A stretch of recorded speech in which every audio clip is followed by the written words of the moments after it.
Good morning, everyone. I say everyone, there's only 7 people here. Hope you all are having a good one. It's our last class before we go on spring break. So today we're going to start talking about rational functions. And then, of course, we don't have class for a week. And then when we come back, we'll continue with rational functions. I'm going to see how far I get with this today. I'm really hoping to at least establish the procedure for graphing a rational function today. The homework, I am going to give you a homework assignment over the break, but it's just going to be like maybe 2 problems. So it'll just kind of at least give you something to look at over the break so you don't forget everything. That's it. Do y'all have any questions? Anything over last time? There was a little bit of confusion. There was an assignment. That was in our online system for, where is it? 5.7 complex zeros fundamental theorem of algebra. That assignment originally was in our schedule, and I took that assignment out. So some students were asking, like, where did that assignment go? Did I miss it? We are not going to cover this now. I don't want you to freak out because 5.7 is a section where you start to talk about imaginary numbers. And I can tell you right now that imaginary numbers are not going to come up again until after you get through the entire calculus sequence. So even in calculus, we don't talk about imaginary numbers. So unless you're a math major, or in some engineering classes, you do get into the complex numbers and imaginary numbers. It's not going to hinder you that we're not doing that. All right. So don't freak out about it. And plus, if you're really going to talk about imaginary numbers and complex numbers, you need to spend like an entire semester talking about it. It's not just something you can cover in one class. So you'll be okay without it. All right. So we good? You don't want to get going here? Yes, thank you, Javier. Okay, so we talked about, if we do kind of a recap of where we are, all right, and what we should be able to do in terms of functions in this class at this stage, we could say that, so far,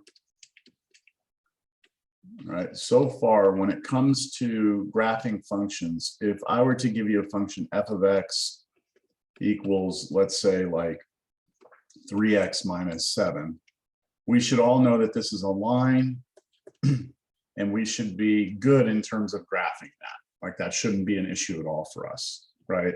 You just go, okay, the y-intercept is -7, the slope is 3, you put a point, do your rise over run, you draw a line. Okay, everyone here should be comfortable with that. The next thing, so that's lines. The next thing we should be comfortable with is something like this: 2x squared minus 4x, let's say, plus 9. This is a parabola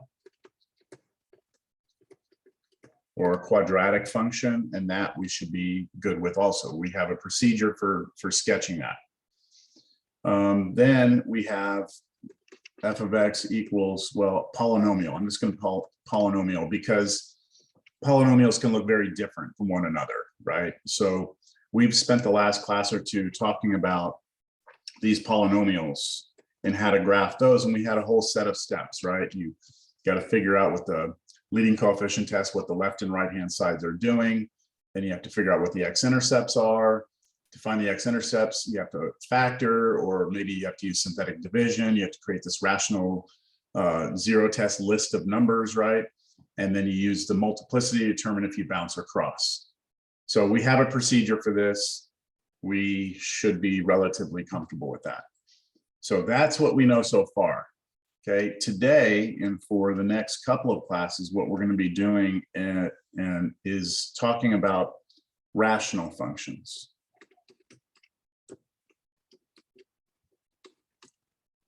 Now, rational functions look like this. It's a function where what you're going to do is you're going to take a polynomial and divide it by another polynomial. So any polynomial you can think of, divided by any other polynomial, that is what creates a rational function. And so remember that everything we have here, lines, parabolas, all of these fall into the category of, all these fall into the category of polynomials. So a line is a polynomial. A parabola is a polynomial. And then of course you can go beyond that and have, you know, these wiggly, wavy things that we talked about last time. So if you take any of these and create a fraction out of them, you know, then you have what's called a rational function. So again, these can look very different from one another in terms of when you look at them. Let me give you some specific examples of polynomial functions. So as an example, we could have f of x. Let's start off real simple. Let's go x plus 1 over x minus 4. That's an example of a rational function. Because the numerator, right, the top is a polynomial. That's a polynomial, x plus 1 is a line. And we're dividing it by another polynomial, x minus 4, right? So that is a rational function. Here's another example. We could have something like, I don't know, let's stick with x plus 1 on top, but instead of a line on the bottom, let's put a parabola. Let's do x squared minus 4 instead. So that would be a rational function. Let me give you another one. We could have something like, I don't know, x cubed minus 4x on top. And then on the bottom, we could have x plus 7. That's another example of a polynomial function. And I mean, you could just go crazy with this, right? Take any two polynomials and divide them, you've got a rational function. So what we want to start with here today is, what do these things look like, right? I mean, we know what lines look like. We know parabolas look like a little U that opens up or down. And we know that polynomials are like these curvy, smooth, like undulating graphs, right? We could go back and look at, something like this, right? It was going up on the left, down or up on the right, it came through, you know, bounce, cross, that sort of thing. That's what a polynomial looks like. So what does a rational function look like? And I have bad news. They're all very different. Some of them have certain characteristics that others don't. Some things they have in common, but really each one is unique. All right. And that's going to be a challenge for us because it's not as simple as, oh, what's the left and right behavior, bounce, cross, we're done. It's not going to be that easy. It's going to be actually pretty complicated. And so in my opinion, we have in this class, we're going to study, you know, lines, parabolas, polynomials. We've done. We have rational functions, exponential functions, and logarithmic functions. Those are the 6 functions a college algebra student needs to know. And rational functions, in my opinion, are the most complicated in terms of graphing them because they just require so much work. All right. So let's just try and wrap our heads around what's going on. Let's just pick this first example, x plus 1 over x minus 4, and let's just try and analyze this one particular polynomial and see if we can't kind of grasp what's happening. Any questions so far? Okay. All right, the first thing I want you to notice is that we have a domain problem. We have a domain issue, right? In terms of a domain, now remember, domain means, if I put dom f, that means domain of f. This is basically, what are you allowed to plug into this function? What are you not allowed to plug in? And we have not had this before, because with a line, remember, all lines, when you draw them, they go in both directions forever. So there's no domain issues. You always have graph. With the parabola, you know, opens up or down, but it goes in both directions forever. So again, there's no domain issue. With a polynomial that waved up and down, again, it went in both directions forever. There was no domain issues. But for this, there is a particular value of x that we can't plug in. What is it? What can we not plug in for x? And why? 4, right? Can't plug in 4. If we try and plug in 4, we're going to get division by 0. Does everyone see that? So we know right now x, in terms of domain, the x cannot be 4. Other than that, we're allowed to plug everything else in. Is it okay to plug in -1? What would happen if you plug in -1? The top would be 0, right? But the bottom would be -5. And that's okay. 0 over -5 is 0. So you can plug -1 in, you get 0 to come out. But the problem with 4 is that when you plug in 4, you get 5 over 0. And again, division by 0 is not allowed, right? So we already know that when we draw this graph, something is happening at 4. Do y'all understand? There's something going on at 4 that's unusual. So that's the first thing I want to point out. We have a domain issue. The next thing I want to point out to you is that we have we can see if we have an x-intercept. So if I wanted to know what the x-intercept is, how have we always found x-intercepts of functions? What do we do to find x-intercepts? Make it equal Is to it 0. make the function equal to 0? Yeah, you set the function equal to 0. So let's do that. Let's set the function equal to 0. That means we would take x plus 1 over x minus 4. We would set it equal to 0. Now, I'm going to say something here that's very important. This is going to come up again and again. I keep on saying this comes up in calculus. I wonder why I keep saying that. Just because it does, right? Anytime you have a fraction, okay? Anytime you ever have a fraction, put this on the side. If you ever have a fraction, a over b equals 0, you only have to ever look at what makes a equal 0. Okay, so if you ever set a fraction to 0, you only have to look at when the numerator is 0. And the reason why is because if you have this equation, a over b equals 0, all you ever have to do is multiply both sides by b. And on the left side, the b's cancel, which leaves you with the a. And on the right side, 0 times b is always going to be 0. So if you're ever solving a fraction equal to 0, you could always clear the denominator out. And then really what you're left with is setting the top to 0. So I'll say it one more time. If you ever have a fraction equal to 0, you only have to set the numerator equal to 0 and solve. So for this problem, if I want to know when that's 0, that means I just want to know when the top is 0, which means x is equal to -1, right? Just subtract 1 on both sides. So here's what I know about this graph so far, right? If I were to try and get my head around what this thing looks like, it's just a rough little sketch here. I know, first of all, that at -1, I have an x-intercept, right? I know that much. I also know that at 1, 2, 3, 4, something is going on, right? Like I can't plug 4 into the function. So there is no function here. Do y'all understand that? There is no graph. If I look up and down, I should never see a point on the graph because at 4, I can't plug in. So the question remains, like, what does the rest of it look like, right? What does the rest of this graph look like then? So let me show you. I'm going to go graph it real quick for us. F of x equals, x plus 1 over x minus 4. Okay, there's the graph. All right, there it is. Let me, oops, I need to open another program real quick.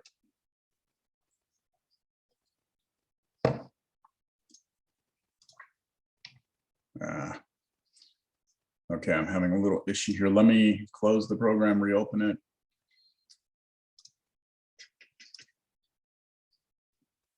Try this one more time.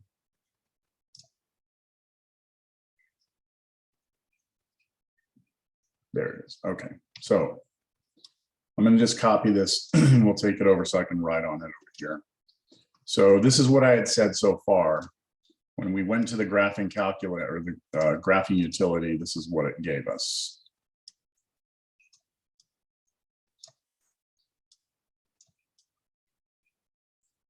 Okay, so from this graph, I hope that you can see that at -1, we do have that x-intercept, right?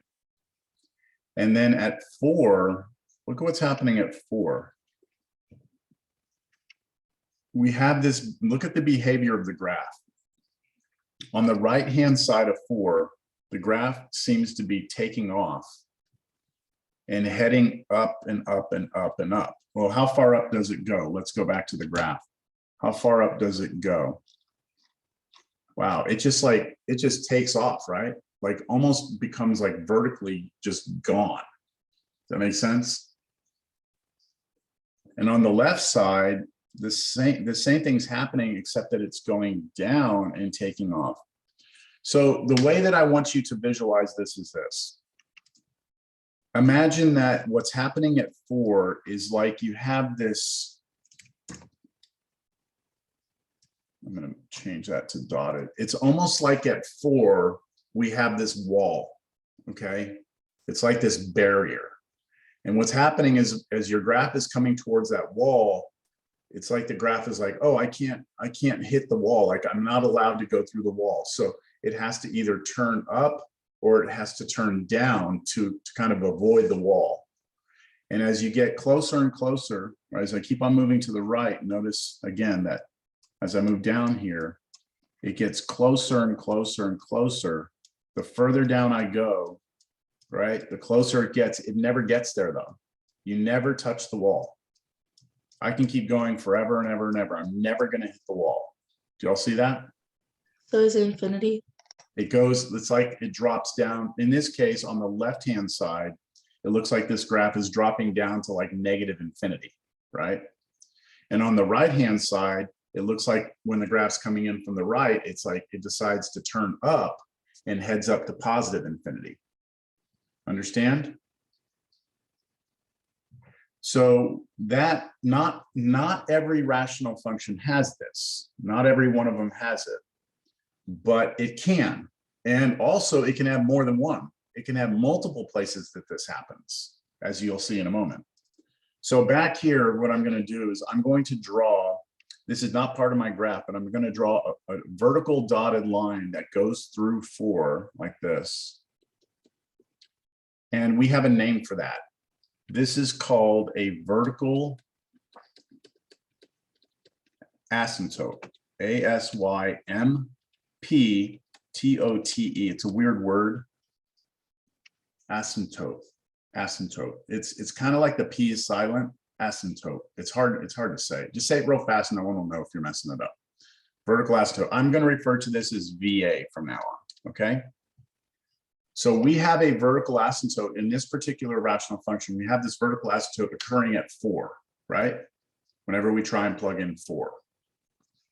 And remember, what's the problem with 4 is what? When we plug in 4, we get division by 0, right? We get division by 0 when we try and plug in 4. So that's a weird characteristic of the graph. Let me see, what else is going on here? Again, we know we have this x-intercept at -1. Let's try and figure out, remember with polynomials, we could figure out left and right behavior, right? Left and right behavior, like if it went up forever, down forever, we did the leading coefficient test. Let's see if we can figure out what the left and right behavior of this rational function is. So I'm going to go back to the graph. Here it is. Let's go out to the left and let's just see what this function does. Okay, just follow it out here. Let me zoom out. What's going on here? What does that look like it's doing to you? Does it look like it's growing up forever or down forever, or does it seem like it's more like kind of flattening out to something? Seems like it's constant. Yeah, it seems like it wants to be like just like flat, almost like a horizontal line, right? I mean, that's what it kind of looks like. It definitely doesn't look like it's going up, like turning up. Doesn't look like it's turning down. And let me keep going out here. Yeah, I mean, it just kind of just flattens out, it looks like, right? Well, what's happening here, let's go out the other way. Isn't the other way doing the same thing? Kind of flattening out? So here's what's happening, or let me try and illustrate it this way. It looks like, if I'm going to draw now a horizontal line, I'm going to draw a line y = 1. Let me make it dotted. Okay, so you see that horizontal line? It's actually just 1 unit up. So I just moved a line up 1 unit. And notice to the left, if I start going out here, I'm going to copy this and take it back over so I can look at it over there.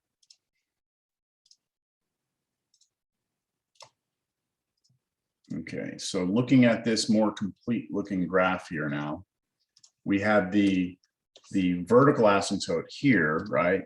And then as I go and start going out, let's say to the right, it looks like our function is kind of going towards that horizontal dotted green line. But again, it's never going to actually touch the line. It's just going to get closer and closer and closer to it without actually getting to it.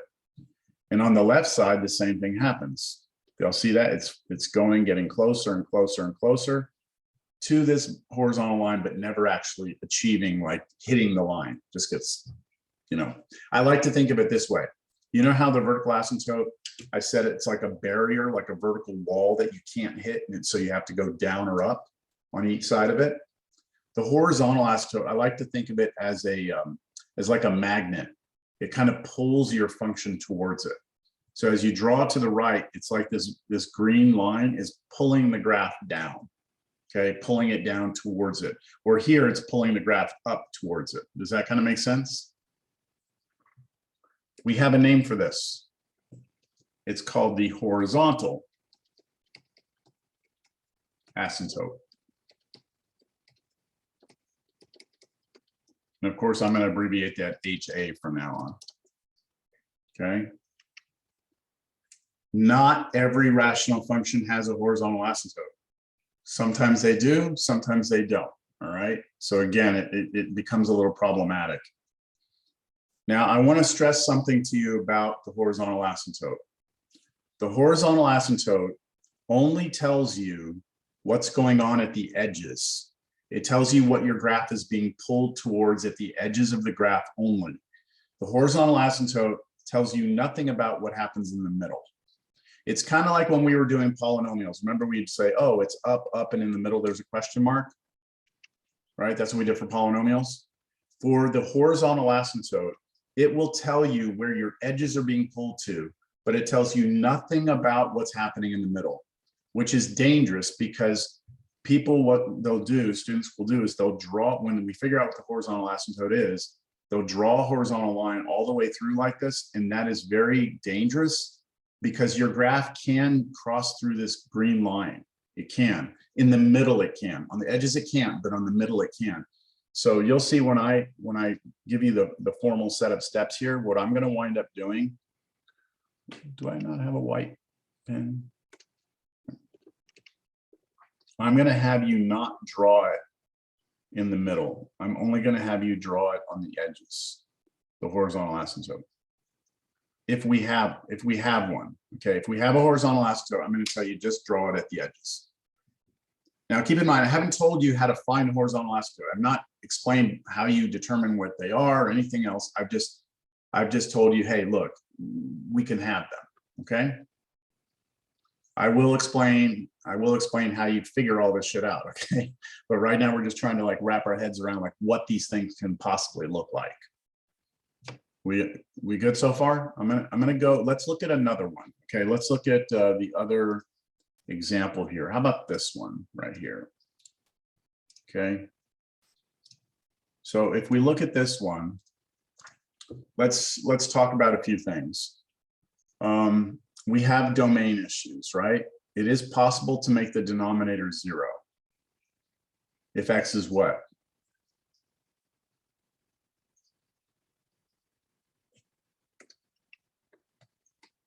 What is the domain of this? What can x not be?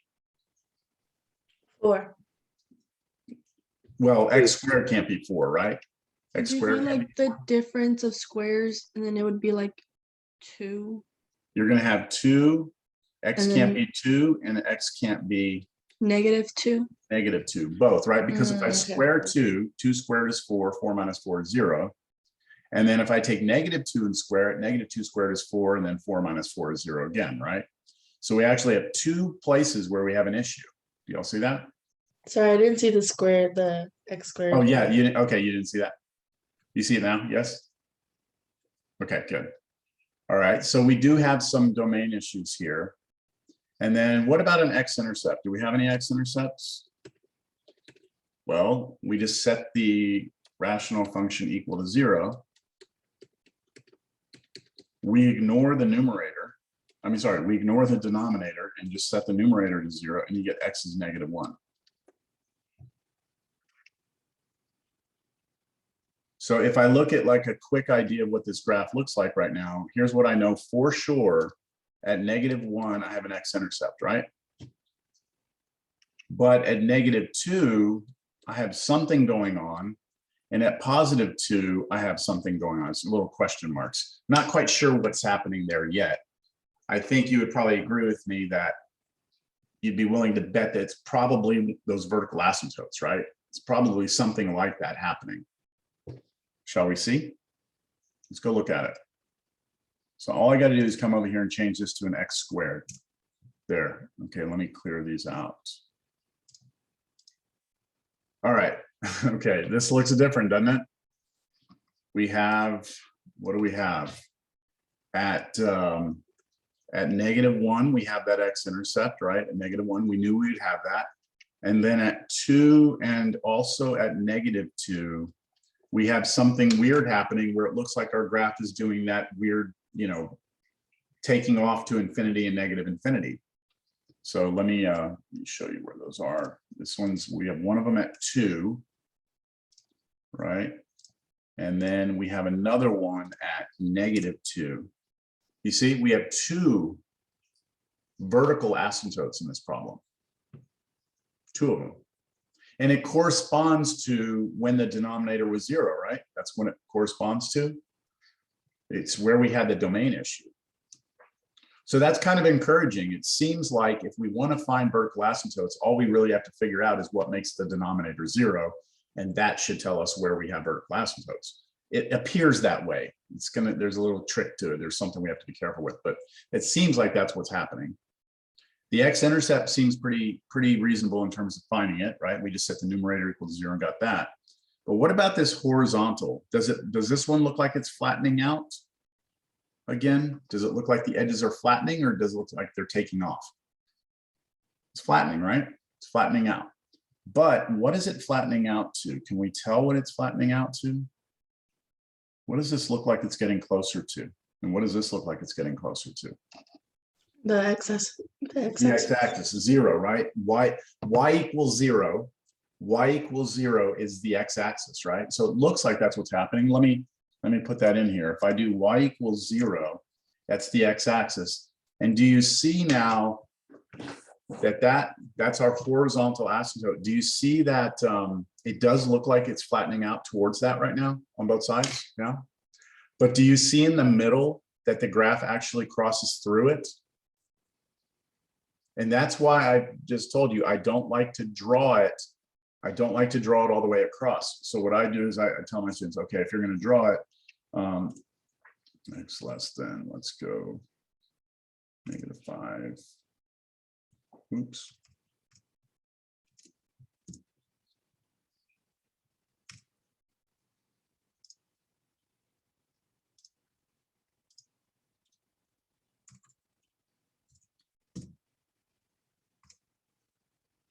Okay, there we go. So it's hard to see it here. Can you all see I did it just at the edges? I drew the horizontal. It's hard to see that. I don't know why that's not coming up very. Something's gotten all messed up here. Let me do this. I will take this. Let me clear this. Okay, let me take this, copy it over to our thing over here. So for this graph, here's what it looks like.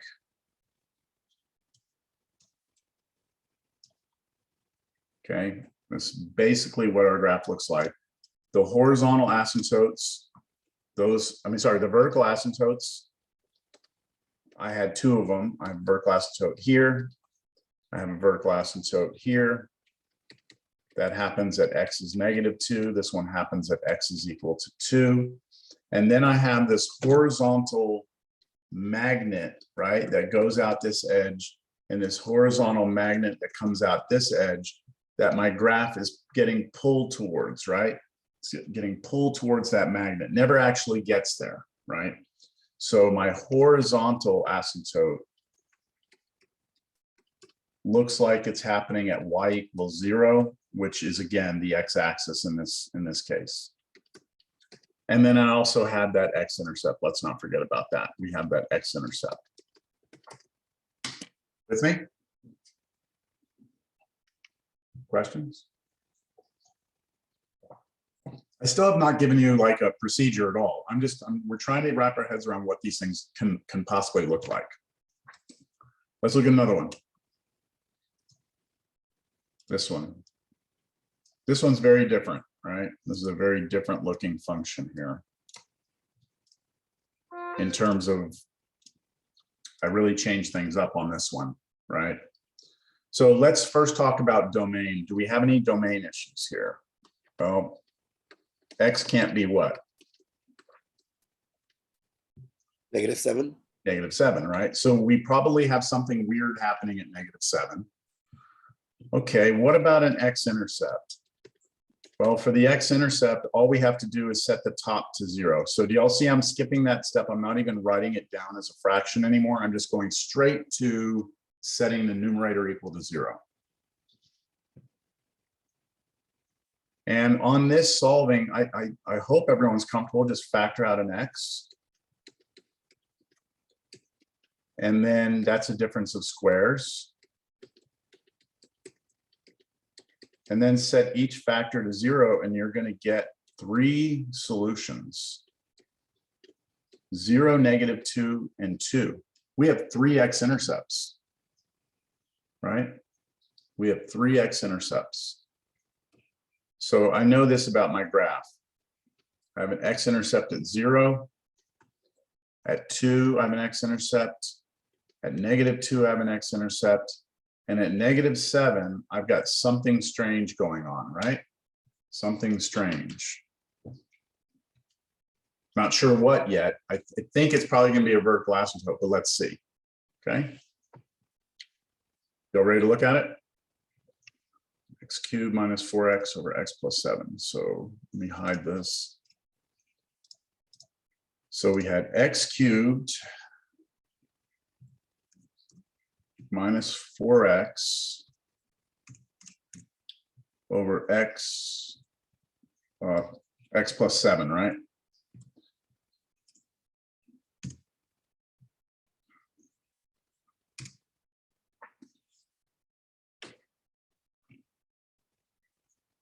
Right, this is the graph so far. Let me zoom out. Almost looks like a polynomial, doesn't it? Almost. Well, it's not. Watch. Where the heck is it? There it is. Okay.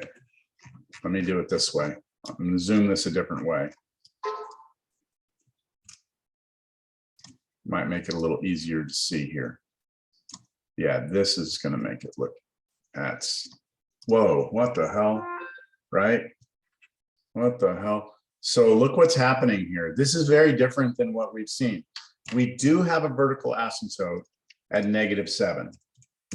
Do y'all see that? That's our vertical asymptote. As the graph comes into it from the right, it dives down. As the graph comes into it from the left, it goes up, right? So you got this weird thing happening at that vertical barrier. We have x-intercepts. Now, because of the way I've zoomed, you can't see them, but there are x-intercepts in here. If we zoom in, we'll have all 3 of them. At -2, we have an x-intercept. At 0, we have an x-intercept, and at 2, we have an x-intercept. But again, because of the way I zoomed, it's hard to see, right? But look at the end behavior. What's happening to the ends of this function? Is it flattening out? No, that almost looks like a what? They're curvy, like a V. It looks almost like what the polynomial was doing, right? Both sides are going up. And everything we've done so far, everything's like flattened out. So maybe you were thinking, whoa, all rational functions flatten out. They don't. Sometimes both sides go up. Sometimes one side goes up, the other side goes down. Sometimes both sides go down. Sometimes it's the other way. I mean, this is like, are you starting to see what I mean by these can all look very different, right? It is complicated, all right? But fortunately for us, there will be a procedure. There will be something we can do to get a general idea of what this looks like. All right, so yeah, I'm going to put here, let me copy this one. Bring it over here. So for this particular problem, right, for this particular one, we have a vertical asymptote that was occurring at -7, x is -7. We had x-intercepts here, you couldn't see them, but we had x-intercepts at -2, 0, and 2, right? And we have that we have no horizontal asymptote, right? We don't have one. It's not flattening out. There's not a magnet pulling the graph down. This takes off to infinity up here and infinity up here. Both sides are going up forever. Okay. So that's another variation. All right. You want to see, we're going to do another one. You ready to see another one? This is going to be even more confusing. All right. So this one I'm going to just make up real quick. So let's do this one. F of x equals x squared minus 4 over x minus 2. Now that is a polynomial function. Do y'all agree? It's polynomial because it's basically a quadratic over a linear, right? I'm sorry, that's a rational function because it's polynomial over a polynomial. All right, tell me about the domain. What can x not be? +2. Right? You can't let x be 2. All right? X can't be 2. So there's probably something interesting happening at 2. All right? And then what about x-intercepts? Set the top to 0. Difference of squares. 2 solutions. That make sense?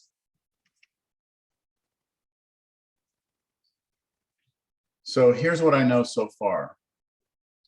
I have x-intercepts at 2 and at -2.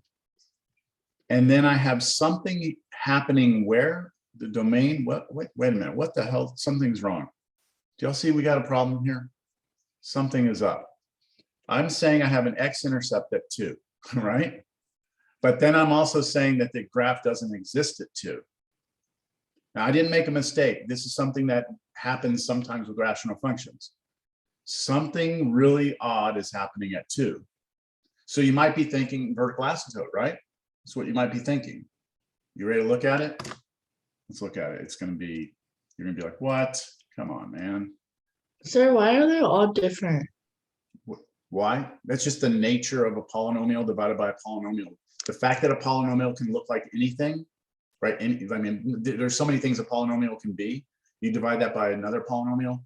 It's just, there's so much variation that can occur. So it's not like a quadratic. All quadratics look the same, right? ax squared plus bx plus c, done, right? You can't deviate from that. But once you start to add more variability into things, then the graphs get complicated.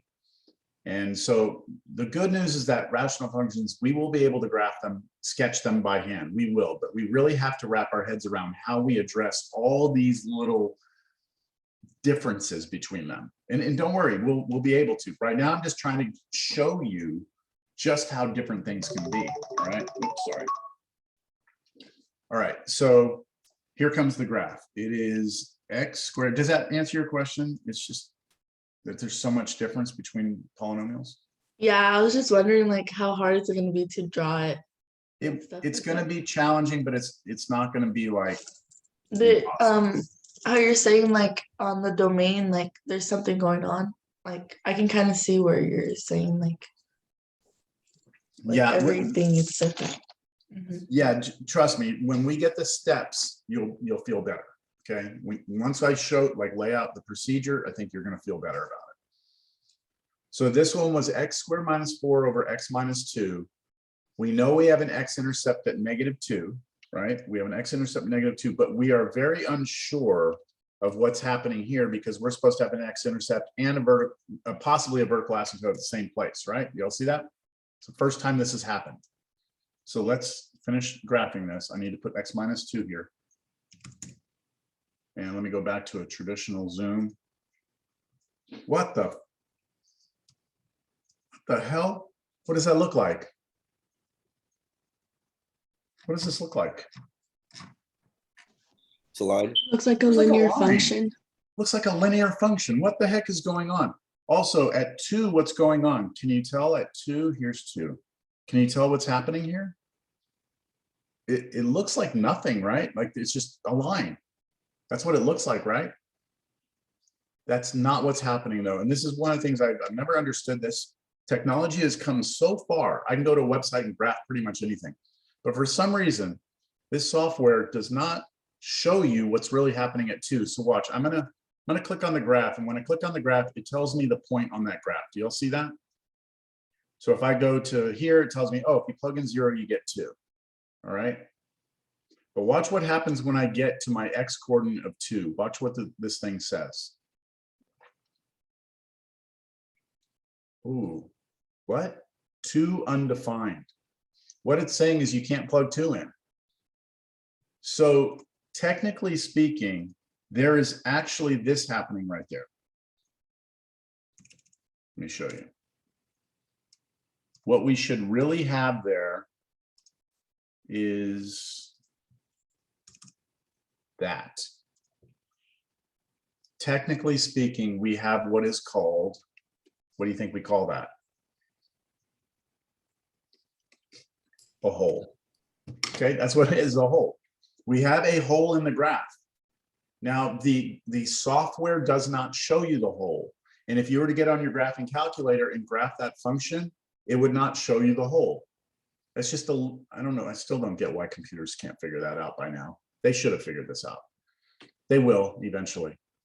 You'll just type this into Desmos and it'll show you the hole at some point, but we're not there yet for some reason. So I have a hole here, not a vertical asymptote, right? Not a vertical asymptote and not an x-intercept.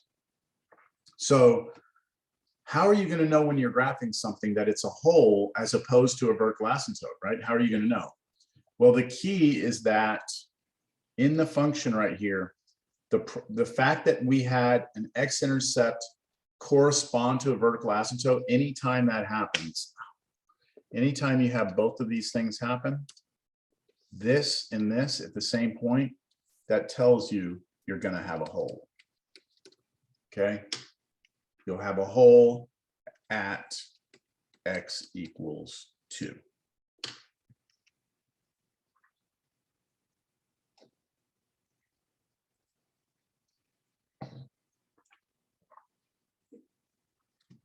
Let's go back and look at the graph for a moment. What about end behavior? The ends of the function. The right side is just going up and up and up, right? And the left side is going down, down, down. So there's no horizontal asymptote here, right? There's none. So what we have in this graph is we have an x-intercept at -2. We have a hole at 2. And the left and right hand side, when one side goes down, the other side goes up. That's what's happening here. Okay. Let me see, is there another one I want to show you? Before I get to it, let me see. I felt like there was one I wanted to show you. No, I think I've got it all now. Oh, you know what I wanted to talk about before we get into this is where do these functions come up, right? Like where in the real world do you actually see functions like this, where you have this weird behavior, vertical asymptotes and things like that.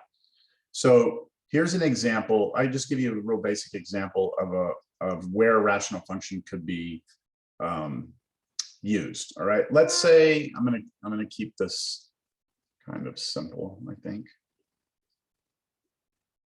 Let's say that you go and you buy a light bulb at the store because your light and your lamp went out, right? And you get your new light bulb, put it in, turn on the light comes on, right? So for this light bulb, let's let this be time. And let's let the y-axis be the probability that it works, okay? So you buy your light bulb, let's call that time 0, okay? You have your light bulb, you turn it on, and we'll put 1 here. That will represent 100% probability. You turn on the light, it comes on.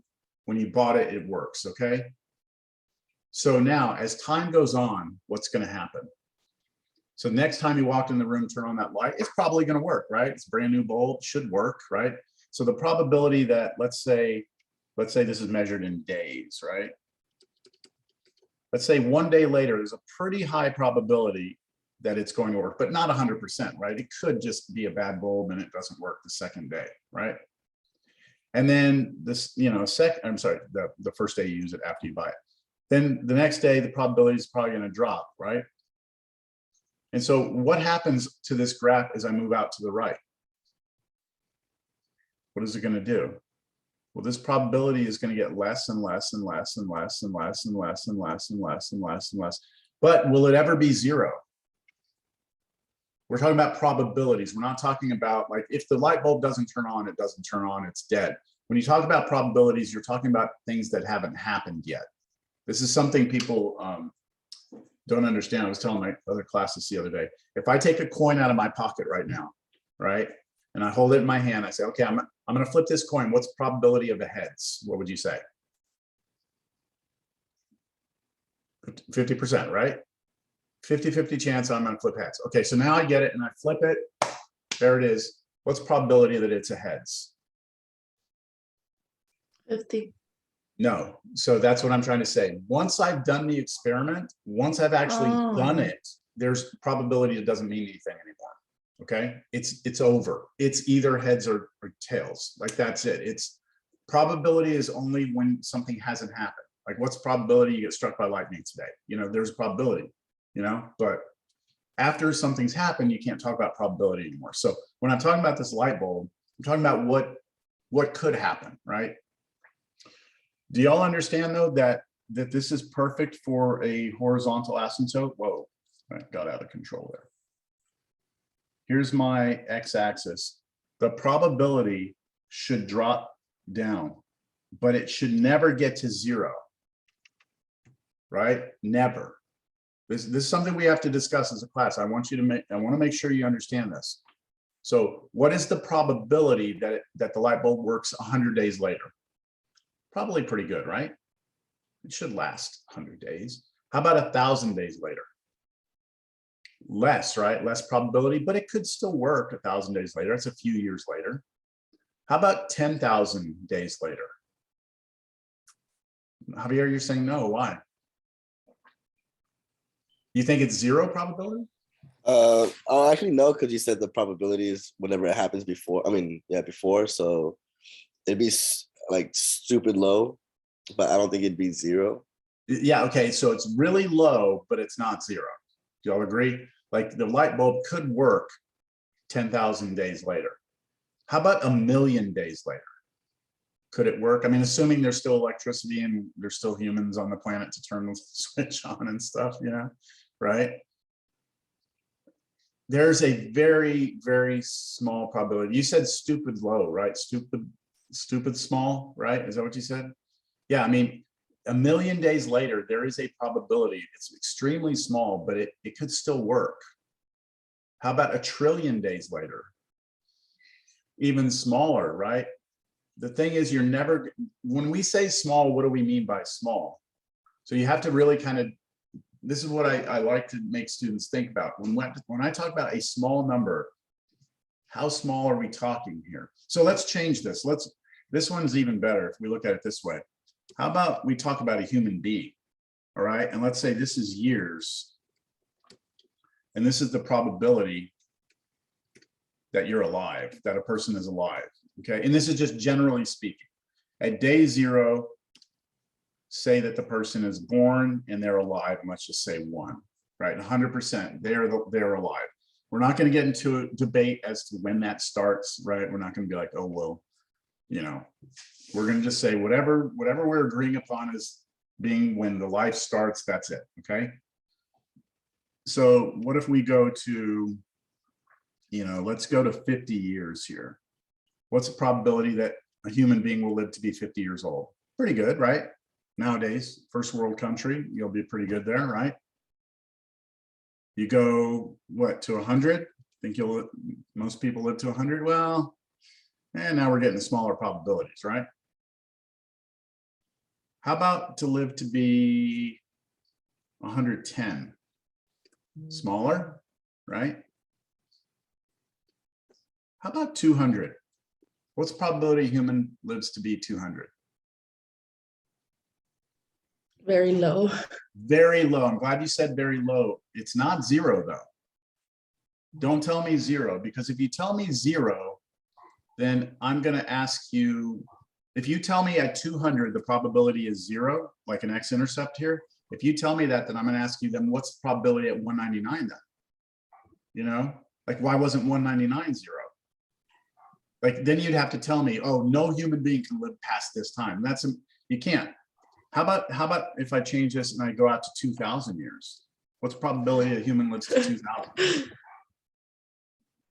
Again, small, very small. And so people start to really lose sight of what we mean by small. So I like to give this analogy.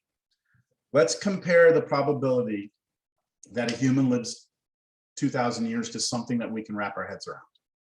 There is a chance a human could live that long, but it's infinitesimally small. How small? How about this? What's the probability that I win the lottery tonight?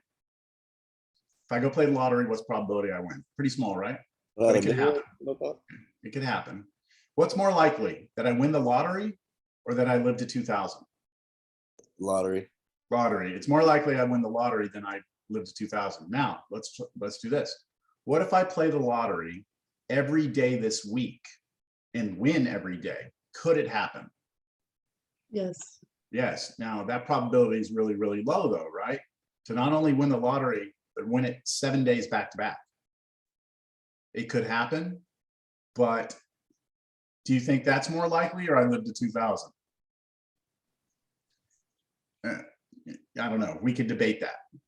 How about I buy a lottery ticket today, right? I win, I wake up, I get struck by lightning, I survive, I play the lottery again, I win, I wake up next day, get struck by lightning, and I do that 30 days in a row. Okay, so I get struck by lightning 30 days in a row, and I win the lottery 30 days in a row. Could it happen? I mean, you can't say no. I'm sorry, you just can't say it. It can't happen. You cannot eliminate it. Now, what are the chances? Infinitesimally small. I'm probably more likely to live to 2,000 than I am to get the lottery 30 days in a row and struck by lightning and survive 30 days in a row. I would say that it's probably more likely I'm going to live to be 2,000. They both pretty much essentially aren't going to happen, but you cannot assign a value of 0 to the probability. And that's why these rational functions with these horizontal asymptotes are so great, because they model things in the real world that behave this way, things that drop down but never actually get to something.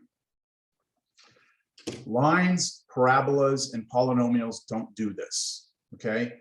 Those three functions we've studied do not behave this way. So rational functions are necessary if we want to model certain behaviors in the real world. Here's another last one. Here's another one. Let's say that you plan on removing all of the pollution, all of the, let's say, plastic pollution from the ocean, okay? You're going to decide, your company is going to go ahead and try and remove all of the plastic from the ocean, and that's the job, that's your job, right? So let this axis be the percent of plastic removed, and let this be the cost of doing it. Okay, so you've got to like go out there and fish all this plastic out of the ocean, right? However the hell you're gonna do that, right? You're gonna have people on beaches, you're gonna have people in on ships, you're gonna have people, you know, underwater, right? So let's put here 100. That's 100%. That means you actually remove everything from the ocean. All right. Here's 0. Well, if you don't plan on removing anything, well, it's not going to cost you a penny, is it? Because you're just going to let everything be where it is. But what happens to the cost? The more you try and remove, right? Well, the more you try and remove, right? What's going to happen? It's going to get extremely expensive. In fact, it will be essentially impossible for you to remove all of it, right? So you've got this vertical asymptotic behavior where the cost becomes unfeasible to try and get everything out. It's just your cost gets too expensive. That again is a rational function.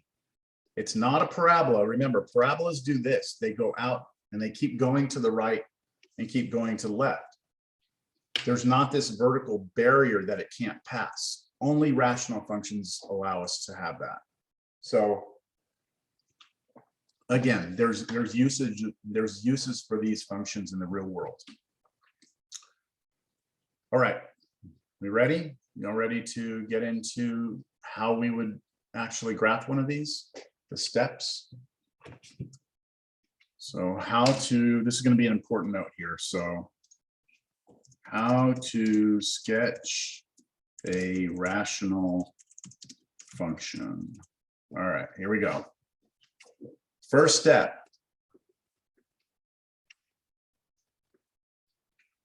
Factor numerator and denominator.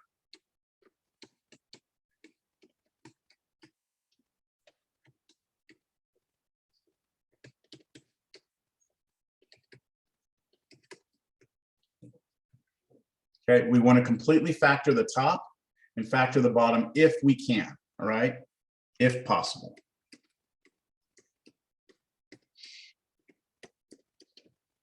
All right, after we've factored it, what we're going to do is we are going to check, this is still within the same step, we are going to check for common factors.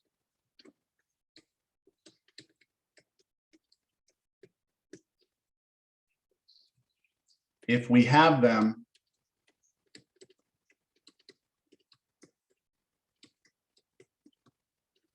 then there are holes there. I'll just say there are holes there.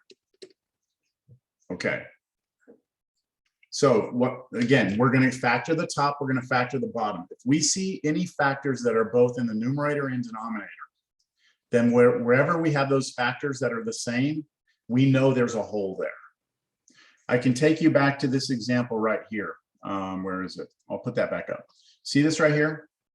Remember we had a hole at 2? If we would have started the problem by factoring the top, we would have had a difference of squares. And on the bottom, we would have had the x minus 2. And do you see we have a common factor in the top and bottom? That tells us that we're going to have a hole at 2. Understand? That's our first step. Factor, look for common factors. All right, the next step is we are going to find the vertical asymptotes. And to find the vertical asymptotes, what we will do is set denominator equal to 0.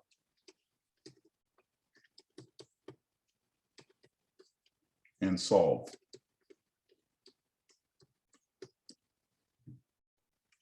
See, when we get 0 in the denominator, that's where our vertical asymptotes occur. We just have to be careful for one thing.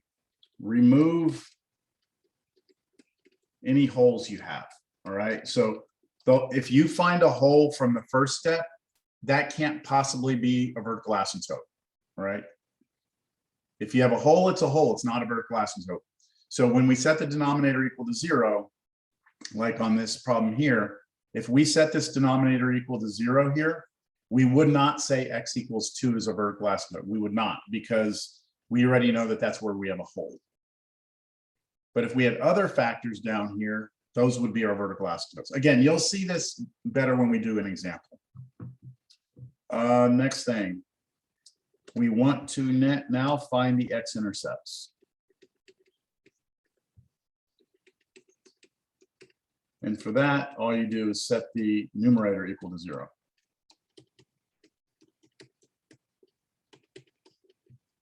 And the good thing about the, I guess, x-intercept part is that, you know, those are just going to be dots on the x-axis. But again, we would have to remove any holes that we have here. meaning that, like the problem I showed you before, this, we would not have an x-intercept at 2 because that's where we have a hole.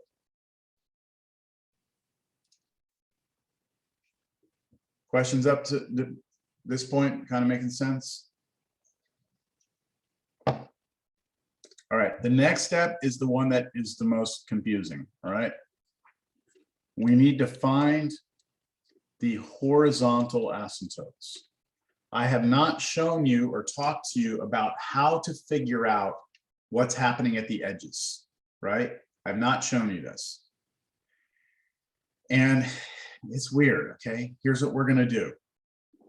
We're going to let capital N be equal to the degree of the numerator.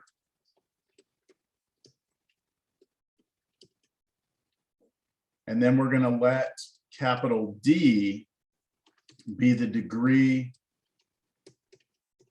of the denominator.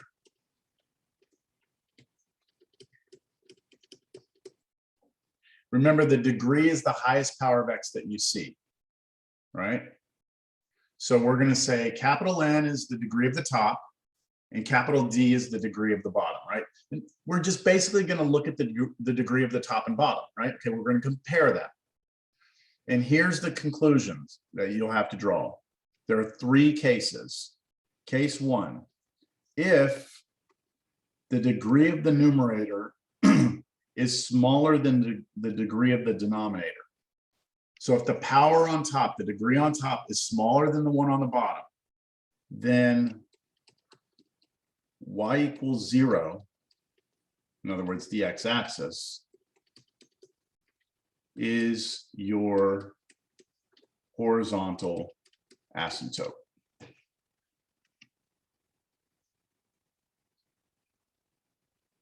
So if the degree on top is smaller than the bottom, then we know the x-axis is going to be our horizontal asymptote. Let me show you. Remember we did this problem right here? And remember when we drew it, the x-axis was our horizontal asymptote? The way we would know that is by looking at the degree of the numerator. The degree of the numerator here is 1. The degree of the denominator here is 2. And 1 is less than 2. And since 1 is less than 2, that tells me that the x-axis is my horizontal. Okay? That's the first case. What else could happen? Instead of the n being less than the d, we could have the other way around, right? If the n is bigger than the d, then we have no horizontal asymptote, which would mean that the left side is going to go up or possibly go down. We don't even know which one it is. And then the right side is going to go up or possibly down. And again, we don't know. The big thing is it does not flatten out, which means the edges have to go up forever or down forever. That's if the degree of the numerator is bigger than the denominator. So let me go back and show you this. Where was that one? This one. See this one? Remember both sides went up? Okay, let's go back and look at this. Look at the degree of the numerator. 3. The degree of the denominator. 1. Ah, the 3 was bigger than the 1. I'm not going to have a horizontal. That means both sides are either going to go up or down. Now, how you determine if it goes up or down, we will have to see. But what you do know is it doesn't flatten, okay?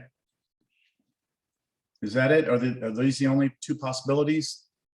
What's the third? Javier, you're saying no. What's the third possibility we could have here? Like if they equal.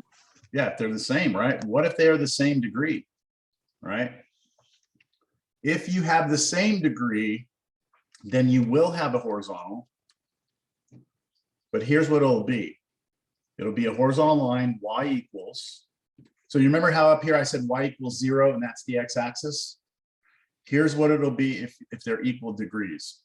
It'll be LC of the numerator divided by LC of the denominator. What the heck? What does LC stand for again? Do y'all remember? This was with polynomials. Leading coefficient. Leading coefficient. You will take the leading coefficient of the numerator and divide it by the leading coefficient of the denominator. That number is your horizontal asymptote. Let me explain with an example, all right?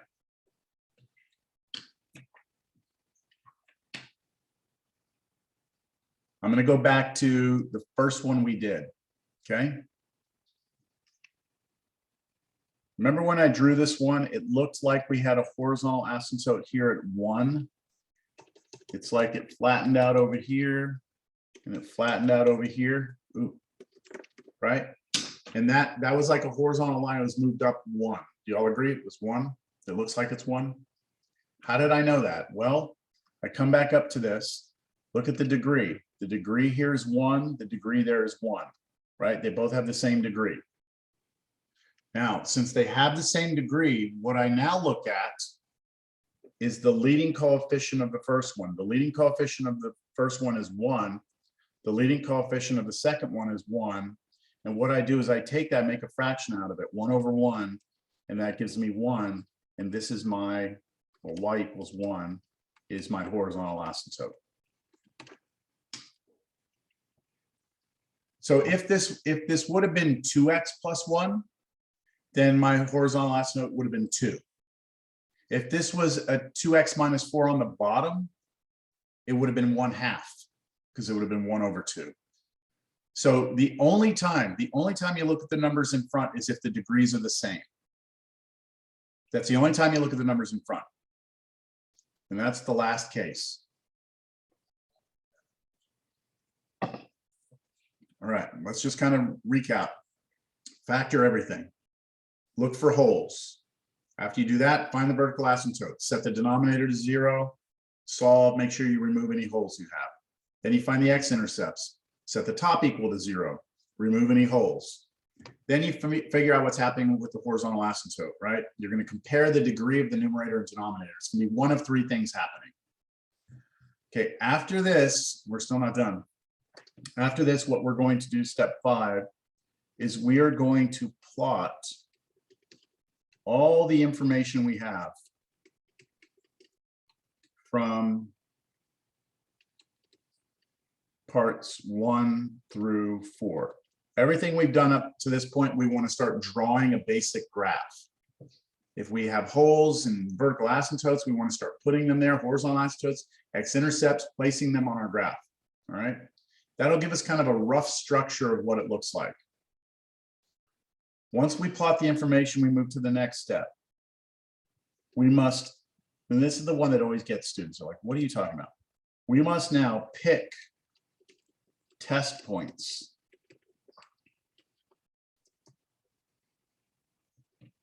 We must pick test points. And what I mean by that is we are going to pick any number between each x-intercept and vertical asymptote, and on the ends of the graph. This will make more sense later.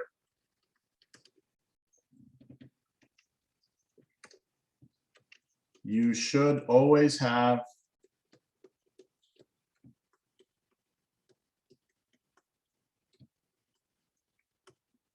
one more test point than the number of vertical asymptotes and x-intercepts combined. Combined.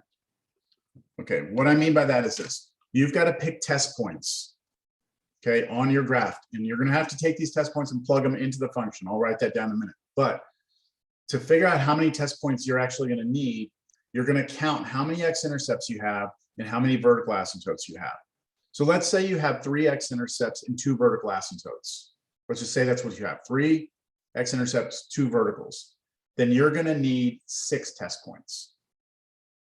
It's always one more than the total number of x-intercepts and verticals together. You'll see when I do an example. When we pick the test points, plug test points into original function.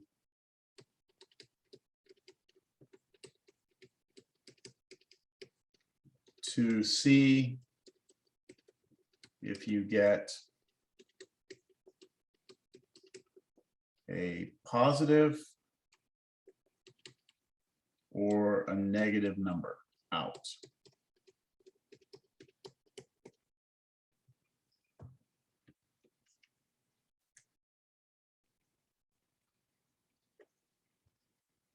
Plot those points.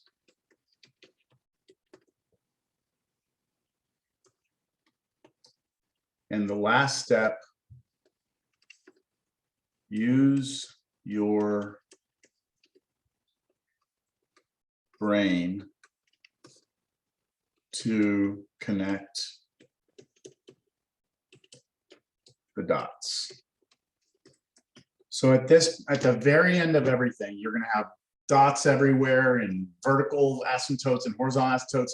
And you got all this information on the graph, and then you're gonna just use your brain. You're gonna think about what it has to look like, and you're gonna just connect things together. Okay, that's it. That's all it takes to sketch a rational function.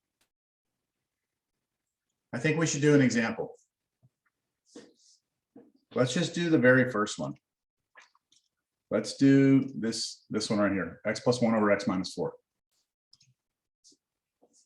So f of x equals x plus 1 over x minus 4.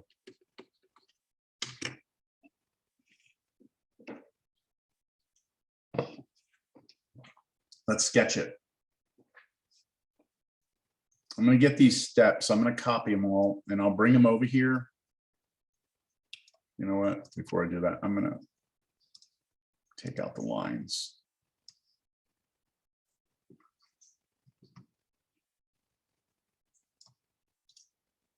Copy that. Okay, I'm going to paste this here and make it smaller so we can refer to it. Hey, come on, man. What's going on?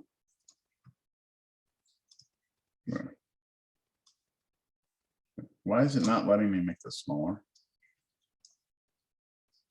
All right. Doesn't want to cooperate. I'm going to do it a different way.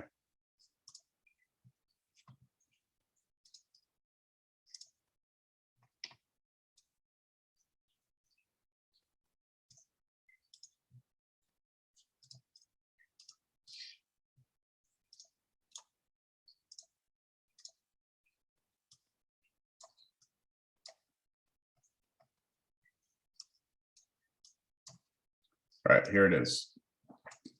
So the first thing I'm going to do is completely factor the numerator and denominator.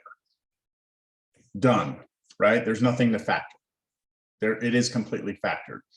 There's nothing you can do to break down x plus 1. There's nothing you can do to break down x minus 4. So step 1 is done. I don't have any holes, right? Because these are not common factors. So no holes. Second step. I'm going to find the vertical asymptotes by setting the denominator equal to 0. So for my vertical asymptote, set my denominator equal to 0. Solve that, you get x is 4. And I'm just going to remind you, this is a vertical asymptote, right? This is this vertical barrier.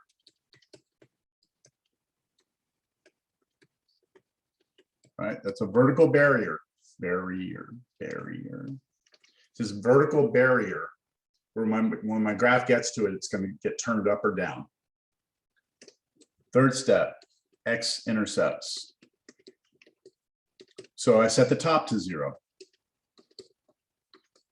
And you get x is -1. And of course, that's just an x-intercept, right? So that's just a dot on the x-axis. or you could say a point on the x-axis. Fourth step, horizontal asymptotes. Well, my numerator's degree is 1, and my denominator's degree is also 1, which means I'm in that third case here, right? I'm in the third case. So I'm going to have a horizontal asymptote of y equals the leading coefficient of the top, which was that 1 in front there, 1, over the leading coefficient of the bottom, which was also 1. And of course, that's just 1. So that should be my horizontal asymptote. Any questions? Y'all understand? This horizontal asymptote, remember, is a horizontal magnet, right? Ends, oh my gosh, ends only. Okay, I'm going to be drawing this horizontal magnet only at the edges of the graph, only at the edges. Time to plot everything. So here's my graph, here's my plot. I might have to replot everything. This is just kind of a rough plot. Let me see how I do here. I have a vertical, wait, hold on. I have no holes. I have vertical asymptote at 4. So if I go to 4, 1, 2, 3, 4, I have vertical asymptote. So I'm going to draw a vertical barrier like that. At -1, I have an x-intercept. So at -1, I have this x-intercept. I'm going to draw the graph in blue. Okay, so that blue is part of my graph. The green is not, right? The dotted green is not part of my graph. It's just to help me draw it. So I've got my vertical, I've got my x-intercept, and now I need a horizontal of y equals 1. So that means if I go up 1, let's just say that this is 1 right here. I need to draw a horizontal magnet out at the edges only. And I'm going to do that also in green. So I'm going to come out here to the edge. I'm going to draw a dotted line like this. And over here, I'm going to draw a dotted line like this. Go with me?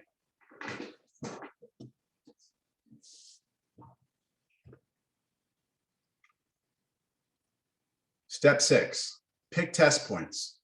So I get to pick any number I want between each x-intercept and vertical asymptote and on the ends of the graph. How many test points should I have here on this one? How many verticals do I have? 1 vertical?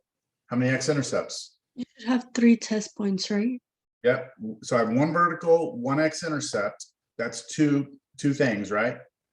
And so I should have 3 test points. So for your test points, you don't have to look at horizontals. You only look at the x-intercepts and verticals. So let me see if I can find test points. I need something. Do y'all understand? I need a test point somewhere between this x-intercept and between this vertical. Any number you want between here and here. So what's a good number between here and here?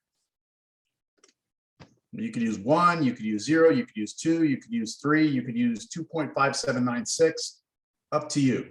Pick a good number though, an easy number. I think 1 or 0 would work. I'm going to pick 0. And so what I like to do is I like to put a little X where I'm picking the number, and then I write down the number and I circle it. That's the way I do it, just to remind myself this is a test point. This is not part of my graph. This is just the value I'm going to test to see what's happening. So I've got it between here and here. There's 2 more test points. I need 1 on each edge. So any number you want over here and any number you want over here. So what do you think? Something to the left of -1. Anything? -2. -2? Okay, -2 would work. Anything to the right of 4? 5. Let's go with 5. Okay. There are my 3 test points. So now let's go ahead and figure out what do you do with the test points? You plug these test points into the original function to see if you get a positive or a negative number out. So here's my original function. I'm going to copy it and bring it down here. Get rid of that thing there. Oops, whoa. So here's my original function. I'm going to now test the 3 points. So what happens when I plug in -2 into this function? See, I'm plugging that test point in. I get -2 plus 1 over -2 minus 4. This gives me -1 over -6. So that gives me 1/6, which is a positive number, right? That's a positive number. What does that tell me? That tells me that when I plug -2 in, I get a point somewhere above the x-axis, right? Somewhere above the x-axis.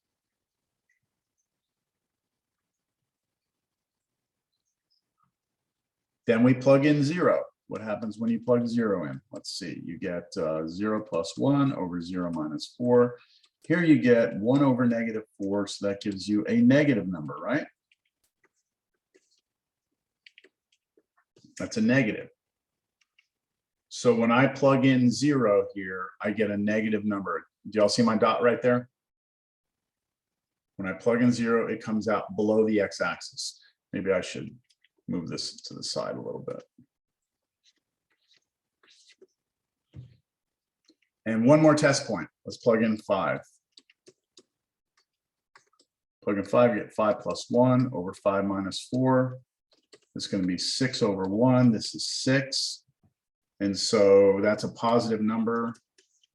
So that means when I plug in 5, I get a number like 6. So it's up here somewhere.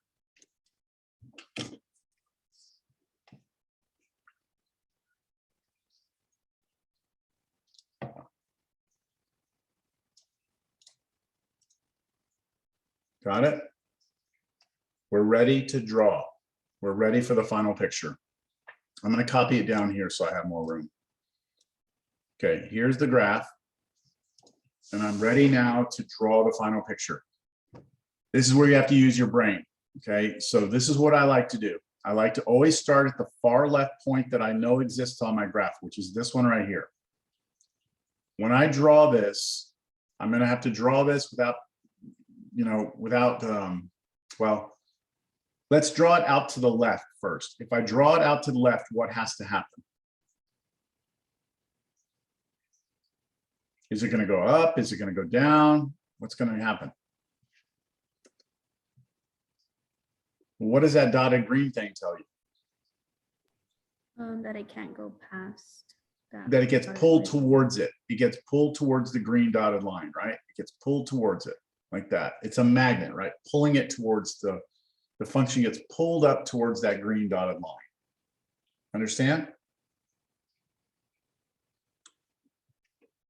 Then if I try and draw this to the right through that point, as I come out to the right, I know that I've got to get to this point. So like right now I'm back in kindergarten. I'm connecting dots at this point.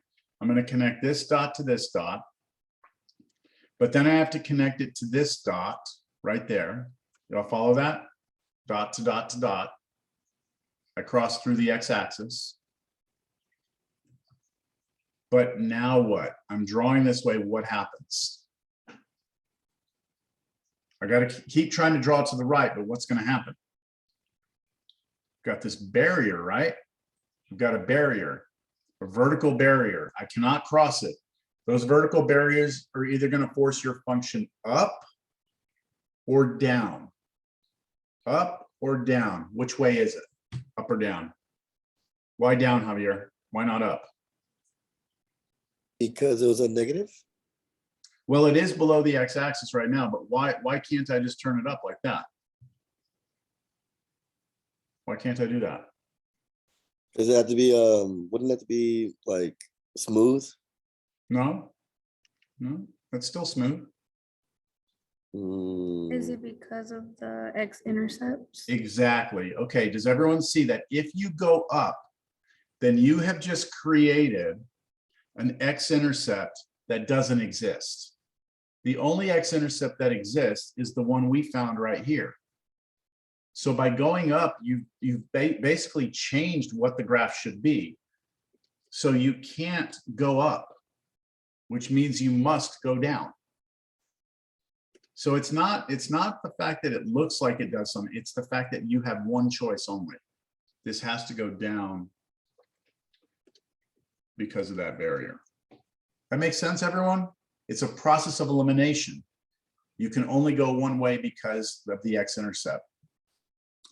Now, when I continue my graph, I actually do have to pick up my pencil now. Okay, I have to. And I have to go to this point right here, right there. I need to draw it to the left and to the right. So think about this. If I draw this to the left, what's going to happen? Barrier, right? Up or down? Well, we can't go down, right? For the same reason that if we go down, we're going to cross the x-axis and create an x-intercept. So that means from this point, I've got to turn up. And then as I draw to the right, the magnet's going to pull me down, right? So I know I'm going to start kind of putting these ideas together. I'm going to have to go down. Oh, it should be in blue. It's going to get pulled down towards this. And then here it is going to go up like this.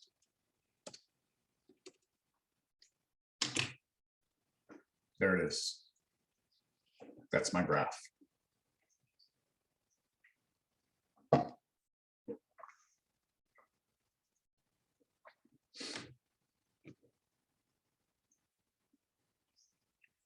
All right. So here's what I'd like to do. All right. I started class today and I gave you these three, where the heck are they? There, I gave you these three examples of polynomial functions, right? I'm sorry, rational functions. We just graphed this one. Over the spring break, and this is not going to be collected for a grade. This is just, you know, to keep your brain going. What I'd like for you to do is see if you can try and do these two using those same steps and just see how it goes. And then when we come back, we'll kind of, we're just going to, when we come back, we'll be like, hey, remember all the steps for rational functions?